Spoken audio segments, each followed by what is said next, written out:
Hello friends, ಎಲ್ಲರೂ ಹೇಗಿದ್ದೀರಾ? ನಾನಿವತ್ತು ಪಾಲಕ್ ಸೊಪ್ಪಿನ ಗೊಜ್ಜು ಮಾಡ್ತಾ ಇದ್ದೀನಿ. ಇದು ತುಂಬಾ ರುಚಿಯಾಗಿರುತ್ತೆ ಮತ್ತು ಇದು ತುಂಬ ಹೆಲ್ತ್ ಬೆನಿಫಿಟ್ ಇರುವಂಥ ಸೊಪ್ಪಾಗಿರುತ್ತೆ. ನಾನು ಪಾಲಕ್ ಸೊಪ್ಪು ಮಾಡೋದಕ್ಕೆ ಏನೆಲ್ಲ ಪದಾರ್ಥ ಬೇಕು ಅಂತ ಹೇಳ್ತೀನಿ. ನಾನು ಟೊಮೊಟೊ, ಈರುಳ್ಳಿ, ಬೆಳ್ಳುಳ್ಳಿ ಮತ್ತು ಒಂದು ಸ್ಪೂನು ಜೀರಿಗೆ ಪೌಡ್ರು ಮತ್ತು ಕೊತ್ತಂಬರಿ ಪೌಡ್ರ್ ತೊಗೊಂಡಿದ್ದೀನಿ. ಮತ್ತು ಸಾಂಬಾರು ಪೌಡ್ರು, ಮನೆಯಲ್ಲೇ ಮಾಡಿರುವಂಥ ಸಾಂಬಾರು ಪೌಡ್ರ್ ತೊಗೊಂಡಿದ್ದೀನಿ. ಮತ್ತು ಕಸ್ತೂರಿ ಮೇಥಿ ತೊಗೊಂಡಿದ್ದೀನಿ. ಇಷ್ಟನ್ನ ನಾನು ಯೂಸ್ ಮಾಡಿ ಮಾಡುವಂತಹ ಗೊಜ್ಜು ಇದು. ಮೊದಲಿಗೆ ನಾನು ಪಾಲಕ್ ಸೊಪ್ಪನ್ನ ಈಗ ತೊಳೆದಿಟ್ಕೊಳ್ತೀನಿ. ಈಗ ನಾನು ಸೊಪ್ಪನ್ನ ತೊಳೆದು ಈ ರೀತಿ ಚಿಕ್ಕದಾಗಿ ಕಟ್ ಮಾಡಿ ಇಟ್ಕೊಂಡಿದ್ದೀನಿ. ಮತ್ತು ನಾನು ಈರುಳ್ಳಿ, ಟೊಮೊಟೊ ಸಹ ಸಣ್ಣದಾಗಿ ಕಟ್ ಮಾಡಿ ಇಟ್ಕೊಂಡಿದ್ದೀನಿ. ಈಗ ಸ್ಟವ್ ಮೇಲೆ ನಾನು ಒಂದು ಬಾಣಲಿ ಇಟ್ಕೊಳ್ತೀನಿ. ಬಾಣಲಿಗೆ ನಾನು ಸ್ವಲ್ಪ ಎಣ್ಣೆ ಹಾಕ್ಕೊಳ್ತಾ ಇದ್ದೀನಿ. ಈಗ ಎಣ್ಣೆ ಬಿಸಿಯಾಗಿದೆ, ನಾನು ಸಾಸಿವೆ ಹಾಕ್ಕೊಳ್ತಾ ಇದ್ದೀನಿ. ಇಷ್ಟು ಜಜ್ಜಿಟ್ಟಿಟ್ಕೊಂಡಿದ್ದಂತಹ ನಾನು ಬೆಳ್ಳುಳ್ಳಿ ಹಾಕ್ಕೊಳ್ತಾ ಇದ್ದೀನಿ. ಹಾಕ್ಕೊಂಡು ಇದನ್ನು ಫ್ರೈ ಮಾಡ್ಕೊಳ್ತೀನಿ.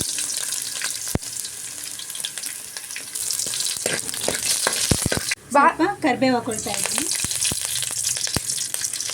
ಹಾಕ್ಕೊಂಡು ಒಮ್ಮೆ ಮಿಕ್ಸ್ ಮಾಡ್ಕೊಳ್ತೀನಿ ನಾನು. ನೆಕ್ಸ್ಟು ಈರುಳ್ಳಿ ಹಾಕ್ಕೊಂಡು ಇದನ್ನು ಫ್ರೈ ಮಾಡ್ಕೊಳ್ತೀನಿ. ನಾನು ಸ್ವಲ್ಪ ಕಲರ್ ಬರೋವರೆಗೂ ಇದನ್ನು ನಾನು ಫ್ರೈ ಮಾಡ್ಕೊಳ್ತಾ ಇರ್ತೀನಿ.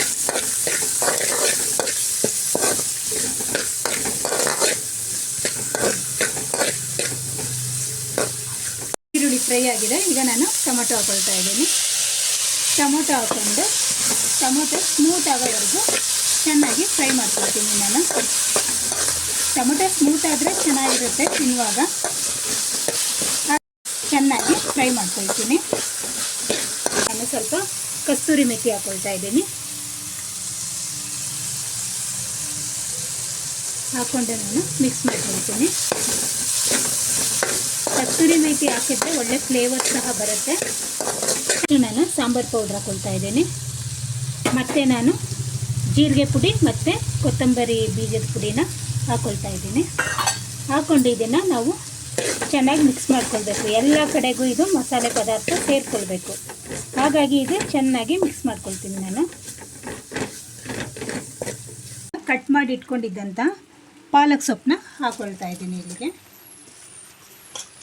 ಇಲ್ಲಿ ಹಾಕ್ಕೊಂಡು ನಾನು ಇದನ್ನು ಚೆನ್ನಾಗಿ ಈಗ ಸೊಪ್ಪನ್ನ ಚೆನ್ನಾಗಿ ಮಿಕ್ಸ್ ಮಾಡ್ಕೊಳ್ಳೋಣ. ಹೀಗೆ ಚೆನ್ನಾಗಿ ಮಿಕ್ಸ್ ಮಾಡ್ಕೊಳ್ತೀನಿ ನಾನು. ಇದು ಪಾಲಕ್ ಸೊಪ್ಪು ಅಂದ್ರೇ ತುಂಬ ಹೆಲ್ತಿ ಫುಡ್ ಅಂತಲೇ ಹೇಳ್ಬೋದು ನಾವು. ಇದರಲ್ಲಿ ಐರನ್ ಇದೆ, ಕ್ಯಾಲ್ಶಿಯಮ್ ಇದೆ, ತುಂಬಾ ಒಳ್ಳೆಯದು. ಮತ್ತು ಹಾರ್ಟ್ಗೂ ಸಹ ಇದು ತುಂಬಾ ಒಳ್ಳೆಯದು. ಈ ರೀತಿ ಮಾಡಿಕೊಂಡು ತಿಂದರೆ ತುಂಬಾ ಚೆನ್ನಾಗಿರುತ್ತೆ. ಈಗ ಮಿಕ್ಸ್ ಮಾಡ್ಕೊಂಡಿದ್ದೀನಿ. ಈಗ ನಾನು ಒಂದು ಸ್ವಲ್ಪ ನೀರು ಸೇರಿಸ್ಕೊಳ್ತೀನಿ. ಅರ್ಧ ಗ್ಲಾಸ್ ನೀರು ಸೇರಿಸ್ಕೊಳ್ತೀನಿ. ಅಷ್ಟೇ ಸಾಕಾಗತ್ತೆ.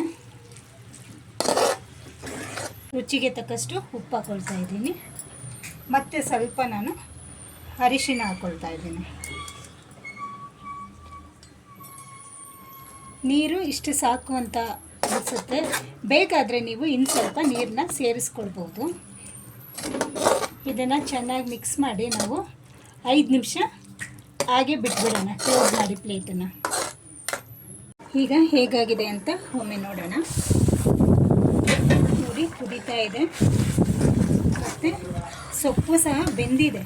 ನೋಡುವಾಗಲೇ ಗೊತ್ತಾಗ್ತಾ ಇದೆ ಸೊಪ್ಪು ಸಹ ಬೆಂದಿದೆ. ಈಗ ಪಾಲಕ್ ಸೊಪ್ಪಿನ ಗೊಜ್ಜು ರೆಡಿಯಾಗಿದೆ. ಇದು ಚಪಾತಿಗೆ ತುಂಬ ಚೆನ್ನಾಗಿರುತ್ತೆ ಮತ್ತು ಅನ್ನಕ್ಕೂ ಸಹ ನಾವು ಮಿಕ್ಸ್ ಮಾಡಿಕೊಂಡು ತಿನ್ಬೋದು. ಚೆನ್ನಾಗಿರುತ್ತೆ ಇದು. ಈಗ ಪಾಲಕ್ ಸೊಪ್ಪಿನ ಗೊಜ್ಜು ರೆಡಿಯಾಗಿದೆ. ಈ ವಿಡಿಯೋ ನಿಮಗೆಲ್ಲ ಇಷ್ಟ ಆಗಿದೆ ಅಂತ ತಿಳ್ಕೊಳ್ತೀನಿ. ನನ್ನ ವಿಡಿಯೋನ ಲೈಕ್ ಮಾಡಿ, ಶೇರ್ ಮಾಡಿ, ಸಬ್ಸ್ಕ್ರೈಬ್ ಮಾಡಿ. ಥ್ಯಾಂಕ್ ಯು, ಧನ್ಯವಾದಗಳು.